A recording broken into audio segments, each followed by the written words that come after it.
What's up, guys? How's it going? PJ here. And what is wrong with my voice? Okay, you want to talk about Raw? Let's talk about Raw. Raw wasn't that special. Well, recently it's been like same stuff over and over again, except the fact, like, I don't know how many of you guys have noticed it or not, like the, I call it the corporation, the new corporation, because, you know, Triple H and Vince, not Triple H, Triple H and Stephanie McMahon, or you can say Vince McMahon, because that is basically Vince McMahon, you can say that. Triple H and Stephanie, they're both running the show recently. They have been creating lots of problems with the face superstars. You can tell that this is gonna lead up to somewhere, because they're not only involved with one storyline, which is main Daniel Bryan, they're also involved with the Big Show, and now they're against you know, the baby faces, or you can say you know, the face superstars, like Zack Ryder, the Usos, Bryan, Rob Van Dam, you know, the typical superstars that you guys see wrestle on SmackDown and Raw. So you can tell that this will all lead up to somewhere where at a point they will come up to say that, hey, you know, you guys are not going to be in charge anymore, that we're going to have to do something about it in order to defeat you guys, which will be the Shield and Triple H and Stephanie McMahon, you know, because they're running the show right now. So yeah, I don't know, man. This is pretty, like, I didn't see this coming. I never would have ever thought that this will happen like so soon. I mean, this is year 2013, but we are finally witnessing something like this, you know. I knew that someday that I would see Triple H and Stephanie run the show, but I mean, this is a time, I guess, you know, we are actually seeing, you know, or we actually watch them running the show now, so that's actually pretty cool. I like it. It's just that it just happened all of a sudden, you know. Never saw it coming. But anyways, let me talk about Raw. Alright, I want to talk about CM Punk because his character doesn't stand up to me anymore. I mean, he is what it is. But to me, I think his character is becoming so stale. Simply because what they're doing with Paul Heyman, I'm going to like say it right now. To me, it's a mockery because they're making all these they're picking random people and they're making them look like they're the Paul Heyman guys, and they're not even having great matches to even begin with. For instance, I mean, tell me what great match Curtis Axel had. I mean, honestly, you tell me what great match that did they have that will live in the history of the WWE. Yeah, he became the Intercontinental Champion. It was fine, but until now, when Ryback came in and they freaking kissed on Monday Night Raw, without even having, or you know, without even proving that he's a Paul Heyman guy, they're just simply naming him that, you know, that he's the new Paul Heyman guy. To me, I don't even like it.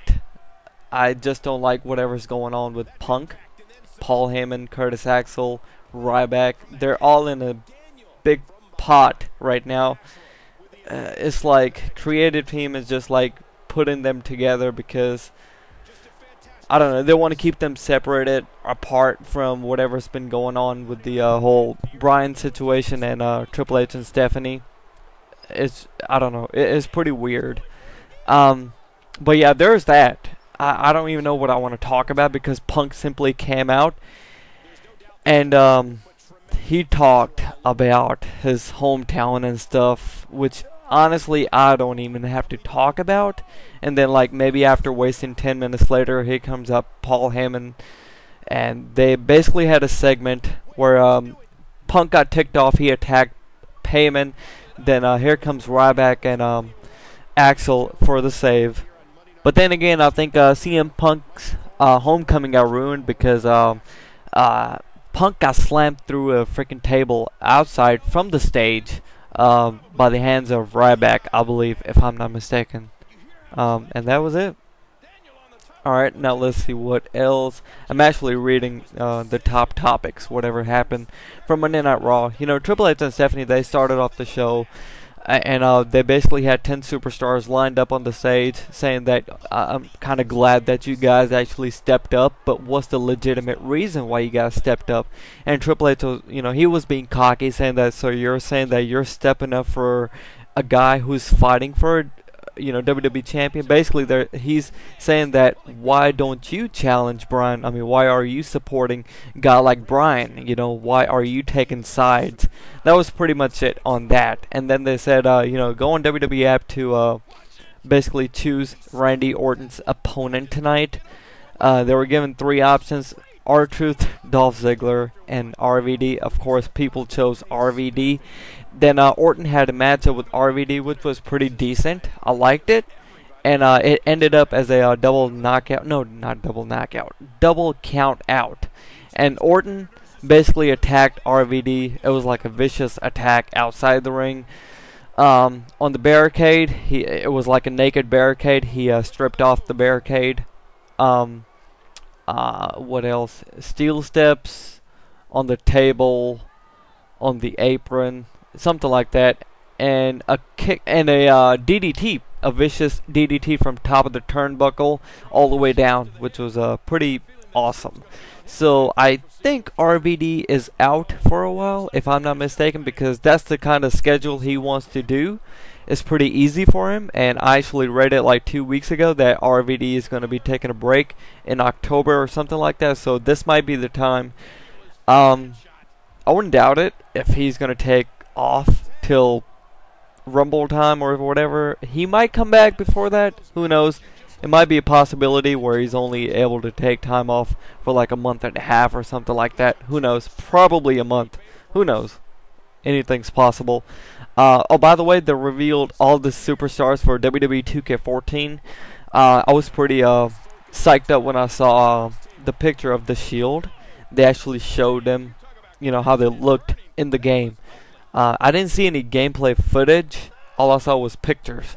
So that's pretty awesome. Some people are having a fit because they're missing 2 or 3 big superstars. I think I don't remember from top of my head who are they missing, but anyways. Oh yeah, Triple H DVD comes out today. Today I'm recording this on Tuesday, September 24th. The DVD drops today in the market. I haven't even got it yet because I haven't been out, but I will get it today. I heard it's probably one of the best. Well, I shouldn't say that because, Triple H, he works for the company, so I'm sure it is one of the best DVDs out there. And there's lots of people talking about how Triple H has been burying the talent simply because, he's the main guy of the company now and all that crap. There's lots of heat on Triple H just from the people and stuff, how he buries all the new talent. But the thing is, lots of people don't know that because he's been doing it for like almost a decade now. Even when he was like dating, Stephanie McMahon back in the day, like early 2000s and stuff. Like he was the guy who was going out there to Vince, plotting ideas, be like, okay, we're gonna do this, we're gonna do that, and just because he's known to Vince McMahon for like the longest time ever. And Stephanie McMahon has been so kind to him because she's been giving birth to his babies. So it's whatever, man. He's a company guy, and that's gonna live for frickin' ever now. Especially Vince has so much confidence in him. He has so much confidence basically that when he dies, he probably wants him to take over the company for sure, along with Stephanie McMahon. I wouldn't doubt it. Okay, but anyways, let's talk about some of the matches that they had at Monday Night Raw. Eric and Luke Harper, which is the Wyatt Family, versus Darren Young and Titus O'Neil. Gosh, these names are so freaking hard to pronounce. They had a matchup, and Eric and Luke Harper won the matchup. I guess they're pushing Wyatt Family slowly and slowly. They need to, man. They need to do something about them because they're in this corner where they're not gonna freaking. The thing is, they're not gonna be able to do anything. They're not attacking anybody special or nothing like that. They're in their own territory where they're just rising at the very moment right now.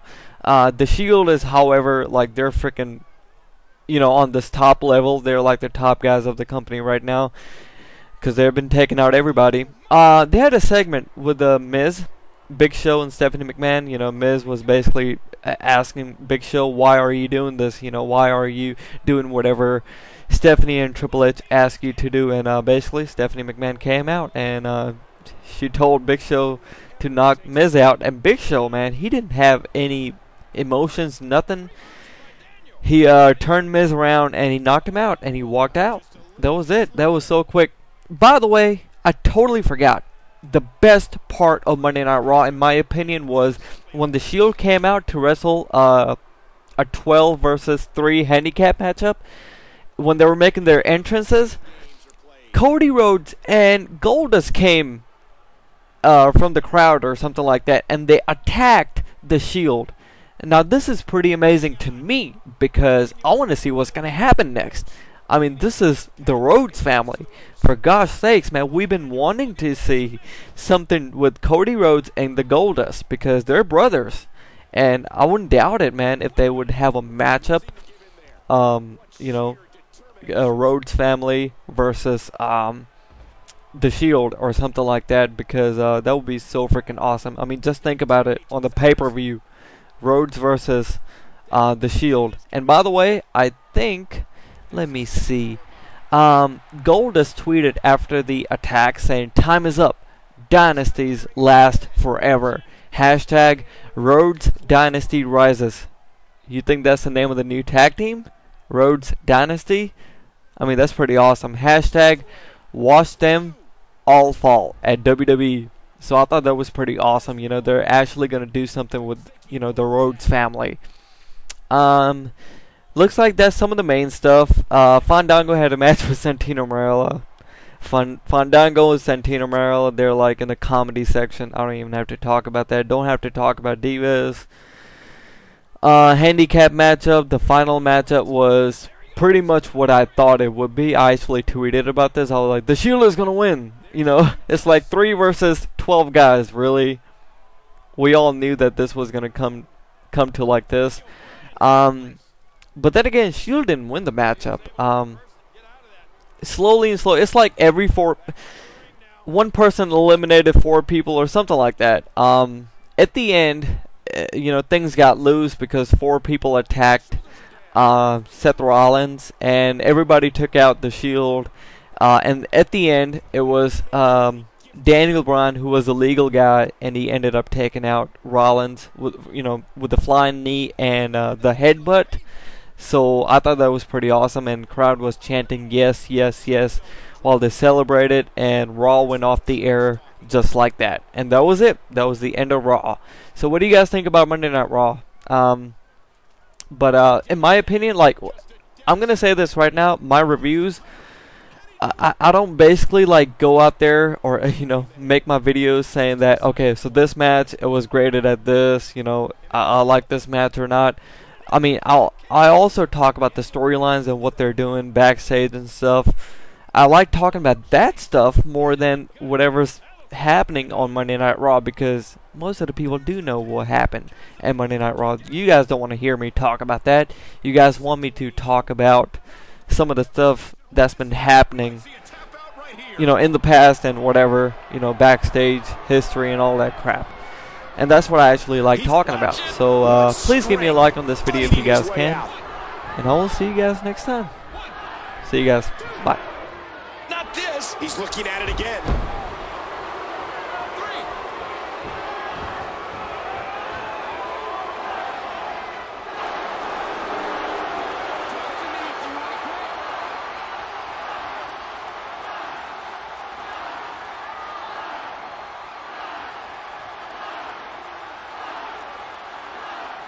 And he has to tap out. Daniel Bryan wins. You want to talk about incredible high-impact sports entertainment? Check out what happened during this match.